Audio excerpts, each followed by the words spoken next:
Hello friends, आज हम बात करने वाले हैं राइज ऑफ डिक्टेटर्स।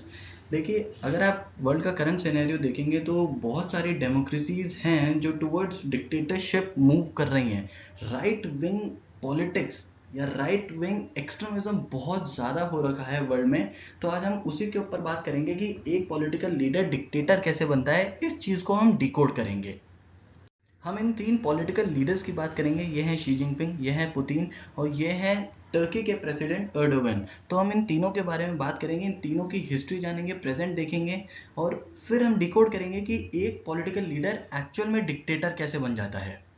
इन सब के बारे में जानने से पहले हमें ये जानना पड़ेगा कि डिक्टेटरशिप होता क्या है। देखिए, डिक्टेटरशिप ऐसा कुछ भी नहीं है। डिक्टेटरशिप एक पॉलिटिकल आइडिया है जिसमें एक सुप्रीम लीडर होता है। वो एक सिस्टम बना देता है और उस सिस्टम के अगेंस्ट आप नहीं जा सकते हैं, उसकी पॉलिसीज के अगेंस्ट आप नहीं जा सकते हैं, उसको आप क्रिटिसाइज नहीं कर सकते हैं। वो जो कह देगा वो ही सही है। हमारे देश में सबसे पहला नाम है चाइना के प्रेसिडेंट शी जिनपिंग का। देखिए, शी जिनपिंग 2013 में प्रेसिडेंट बनते हैं। उसके बाद 2018 के अंदर वो एक कॉन्स्टिट्यूशनल अमेंडमेंट लाते हैं जिसकी वजह से या जिसकी मदद से अब वो अपनी लाइफ टाइम तक प्रेसिडेंट बने रह सकते हैं। सेम क्वेश्चन अराइजेस कि वो इतने पावरफुल बने कैसे। देखिए, 2013 में शी जिनपिंग जब सबसे पहली बार पावर में आते हैं तो उन्होंने पावर में आते ही सबसे पहले वो काम करते हैं अपोजिशन लीडर्स को जेल में डलवाना। 2013 में वो एक एंटी करप्शन कैंपेन चलाते हैं जिसकी मदद से उनके ओपोनेंट जितने भी स्ट्रॉन्ग पॉलिटिकल लीडर्स हैं वो उनको जेल में बंद करवा देते हैं। उसके बाद दूसरा वो काम करते हैं मीडिया को कंट्रोल करना। देखिए, चाइना के अंदर आप इतना फ्रीली इंटरनेट यूज़ नहीं कर सकते हैं जितना आप इंडिया के अंदर कर सकते हैं। इंडिया के अंदर आप टोरेंट यूज़ कर सकते हैं, लेकिन चाइना में आप यूट्यूब भी यूज़ नहीं कर सकते हैं। वहाँ पे आप कोई भी सोशल नेटवर्किंग साइट जैसे फेसबुक, ट्विटर, यूट्यूब या गूगल तक वहाँ पे नहीं यूज़ होता है। तीसरा जो उन्होंने काम करा वो करा पावर को सेंट्रलाइज करना। चाइना के अंदर अगर अगर आप देखेंगे तो हर इम्पोर्टेंट कमीशन और हर इम्पोर्टेंट कमेटी के चेयरमैन शी जिनपिंग ही हैं, जिसकी वजह से उनको डोमेस्टिक अफेयर्स पे कंट्रोल मिलता है। चौथा उन्होंने काम करा अपने कल्चर को प्रमोट करना, जिसे कहते हैं कल्ट ऑफ पर्सनैलिटी। उन्होंने चाइना के कल्चर को वर्ल्ड पे प्रमोट करा। फॉर एग्जाम्पल, अगर आप अफ्रीकन कंट्रीज में जाएंगे तो वहाँ पे चाइनीज़ सीखने के आपको कोई भी पैसा नहीं देना पड़ेगा। वहाँ पे चाइनीज़ एम्बेसी चाइनीज़ लैंग्वेज को प्रमोट करती है। इनफैक्ट चाइना नेपाल के प्राइवेट स्कूल्स को पैसा देता है चाइनीज़ सिखाने के लिए। उसके बाद उन्होंने काम करा एग्रेसिव फॉरेन पॉलिसी का। एग्रेसिव फॉरेन पॉलिसी आप सबको पता ही है, बेल्ट एंड रोड इनिशिएटिव है, साउथ चाइना सी के अंदर जो आइलैंड्स को हथिया रहा है, 9 डैश लाइन एक इनका अलग कंसेप्ट चलता है, इंडिया के साथ हाल फिलहाल जो बॉर्डर पे हो रहा है, ये सब एक एग्रेसिव फॉरेन पॉलिसी के अंडर आता है। लास्ट में उन्होंने जो काम करा वो करा मिलिट्री रिफॉर्म्स का। मिलिट्री रिफॉर्म्स, देखिए, चाइना ने अपनी आर्मी को बहुत कम कर लिया है और उन्होंने अपनी नेवल पावर को बहुत स्ट्रॉन्ग कर लिया है और साइबर अटैक्स के अंदर चाइना भी एक सुप्रीम पावर उभर के निकला है अंडर द शी जिनपिंग, जिसकी वजह से वो आज चाइनीज सिविलियंस को वो ये बताते हैं कि चाइना भी एक सुपर पावर वर्ल्ड के अंदर उभर कर निकला है, जिसकी वजह से उनको डोमेस्टिक सपोर्ट बहुत ज़्यादा मिलता है। हमारी लिस्ट में दूसरा नाम है रशिया के प्रेसिडेंट व्लादिमीर पुतिन का। देखिए, व्लादिमीर पुतिन सबसे पहले एक स्पाई थे। वो पॉलिटिक्स में 1991 में आते हैं और 2000 में वो प्रेसिडेंट बन जाते हैं। और 2000 से 2020 तक आप देखेंगे या तो वो प्रेसिडेंट बने हैं या वो प्राइम मिनिस्टर बने हैं, मतलब वो किसी ना किसी इंपॉर्टेंट पोजीशन पे रहे हैं। So the same question arises कि वो सबसे पहले तो प्रेसिडेंट बने कैसे और वो अब तक इतनी स्ट्रॉन्ग पोजिशंस पे है कैसे, बने कैसे हुए हैं। देखिए, पुतिन के प्रेसिडेंट बनने के पीछे भी एक इंटरेस्टिंग स्टोरी है। 1999 के अंदर मॉस्को में एक टेररिस्ट अटैक होते हैं। एक अपार्टमेंट बिल्डिंग के अंदर बॉम्बिंग होती है जिसमें 200 से 300 लोग मर जाते हैं और 1000 लोग इंजर्ड हो जाते हैं। पुतिन इस टेररिस्ट अटैक का फायदा लेते हैं और 2000 के अंदर वो इलेक्शन जीत जाते हैं। बाद में मीडिया रिपोर्ट्स के जरिए पता लगता है कि उन बॉम्बिंग्स के अंदर पुतिन का ही हाथ था। पुतिन जैसे ही पावर में आते हैं सबसे पहले वो काम करते हैं अपोजिशन लीडर्स को जेल में डलवा देना।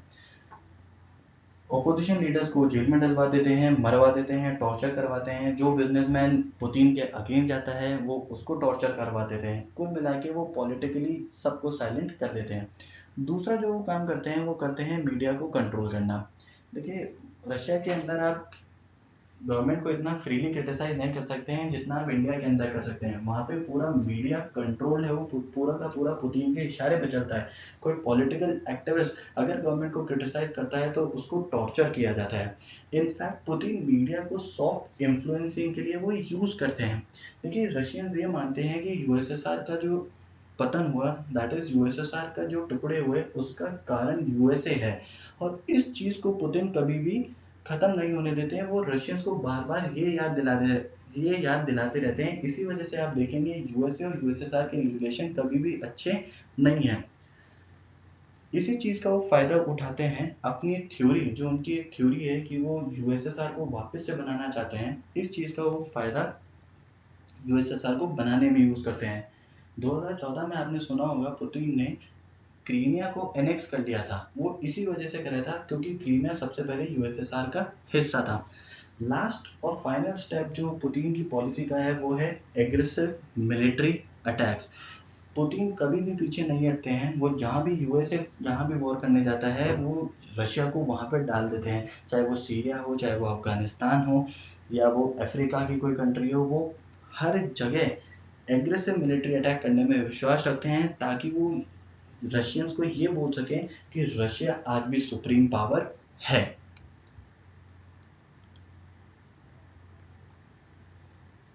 हमारी लिस्ट में तीसरा नाम है टर्की के प्रेसिडेंट रिसेप तैयब एर्दोगन। देखिए रिसेप तैयब एर्दोगन 2003 के अंदर प्राइम मिनिस्टर बनते हैं, फिर वो 2014 के अंदर प्रेसिडेंट बनते हैं। ये भी एक बहुत इंटरेस्टिंग स्टोरी है कि वो पीएम से प्रेसिडेंट कैसे बने, वो हम आगे डिस्कस करेंगे। और फिर वो 2014 से अब तक टर्की के प्रेसिडेंट हैं और आने वाले 2026 तक वही प्रेसिडेंट बने रहेंगे। So the same question arises कि वो अब तक पावर में कैसे बने हुए हैं। देखिए मॉडर्न डे टर्की को जब स्टैब्लिश किया गया after the second world war, तो वहाँ पे सेकुलर आइडिया को बहुत प्रमोट किया गया। और इसकी वजह से more than 85% of the population जो इस्लाम को फॉलो करती है उनके इंटरेस्ट को नेग्लेक्ट किया गया। इसी चीज़ का फ़ायदा उठाया रिसेप तैयब एर्दोगन ने, और 2003 में वो रिलीजियस एंगल को प्ले करते करते वो प्राइम मिनिस्टर बन गए। प्राइम मिनिस्टर बनने के बाद उन्होंने अपोजिशन लीडर्स को जेल में डलवा दिया, मीडिया को कंट्रोल करा।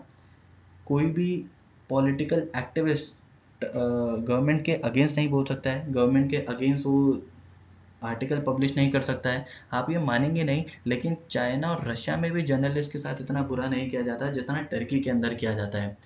उसके बाद उन्होंने करा कॉन्स्टिट्यूशनल रिफॉर्म। कॉन्स्टिट्यूशनल रिफॉर्म क्या करा?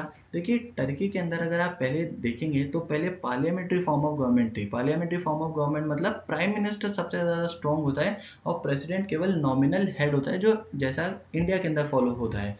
लेकिन एर्दोगन ने इसको भी चेंज कर दिया। एर्दोगन ने पार्लियामेंट्री फॉर्म ऑफ गवर्नमेंट से प्रेसिडेंशियल फॉर्म ऑफ गवर्नमेंट बना दिया और वो खुद प्रेसिडेंट बन गए। और अब वो 2026 तक प्रेसिडेंट बने रहेंगे टर्की के कॉन्स्टिट्यूशन के हिसाब से। अब आप बोलेंगे कि वहाँ पे इलेक्शन नहीं होते हैं क्या? देखिए वहाँ पे इलेक्शंस होते हैं, लेकिन वहाँ पे रिग्ड इलेक्शंस होते हैं। आप वोट किसी को भी डालें, जीतेंगे केवल और केवल एर्दोगन। इन सब की मदद से एर्दोगन आज तक पावर में बने हुए हैं और वो 2026 तक बने हुए रहेंगे। हमारा नेक्स्ट सवाल है व्हाट इज कॉमन। देखिए हमने 3 प्रेसिडेंट्स के बारे में पढ़ा और तीनों में आपको कुछ पॉइंट कॉमन मिले होंगे। पहला पॉइंट, प्रेस की फ्रीडम को कम करना। तीनों में आपने देखा उन्होंने प्रेस की फ्रीडम एकदम कम कर दी, जर्नलिस्ट को कुछ लिखने नहीं दिया, पॉलिटिकल एक्टिविस्ट को जेल में डाल देते हैं। दूसरा जो है नेशनलिस्ट एजेंडा हमेशा तैयार रखना। देखिए नेशनलिज्म की फीलिंग ये सिटीजन्स के अंदर बनाए रखते हैं ताकि ये सिटीजन्स के फेवरेट बने रहें। तीसरा जो कॉमन पॉइंट आपको देखने को मिला होगा वो है पावर को सेंट्रलाइज करना, that is one man show चलाना। इन्होंने जो कह दिया वो ही सही है, इनके अगेंस्ट आप नहीं जा सकते। और चौथा जो पॉइंट आपको कॉमन देखने को मिला होगा वो है मिलिट्री एग्रेसिवनेस। इन तीनों के अंडर जो हमने 3 स्टोरीज पढ़ी उन तीनों के अंडर आपने देखा कि मिलिट्री उन्होंने कैसी स्ट्रॉन्ग करी है। हाल फिलहाल वर्ल्ड में ट्रेंड चल रहा है कि जितनी भी डेमोक्रेसीज है वो डिक्टेटरशिप की तरफ मूव कर रही हैं। जैसे हंगरी को अगर आप देखेंगे, हंगरी में हाल फिलहाल तक डेमोक्रेसी थी, लेकिन वहाँ के जो लीडर है विक्टर ओर्बन, उन्होंने कोविड-19 का यूज करते हुए सारी पावर अपने अंदर ले ली है और अब वो हंगरी टुवर्ड्स डिक्टेटरशिप मूव कर रही है। सऊदी अरेबिया का आप जानते ही हैं। बहुत सारे और अदर एग्जांपल्स है, कंबोडिया, ईरान, नॉर्थ कोरिया भी आप जानते हैं। President Nicolas Maduro of Venezuela, ये तो इलेक्शन हार भी चुके हैं, लेकिन ये फिर भी अपनी गद्दी छोड़ने को तैयार नहीं है। तो इन सबसे अपने को एक चीज़ सीखने को मिलती है कि वर्ल्ड के अंदर रीसेंट ट्रेंड चल रहा है कि जितनी भी डेमोक्रेसीज हैं वो डिक्टेटरशिप या अथॉरिटेरियन रूल की तरफ मूव कर रही हैं। लास्ट में मैं आपके लिए एक सवाल छोड़ के जा रहा हूँ, आप प्लीज़ इसका जवाब मुझे कमेंट सेक्शन में दीजिएगा कि क्या इंडिया भी सेम ही पाथ फॉलो कर रहा है। प्लीज़ इसका जवाब आप मुझे कमेंट सेक्शन में दीजिएगा। ये वीडियो आपको कैसा लगा वो भी ज़रूर बताइएगा, and do like my video and subscribe to my channel.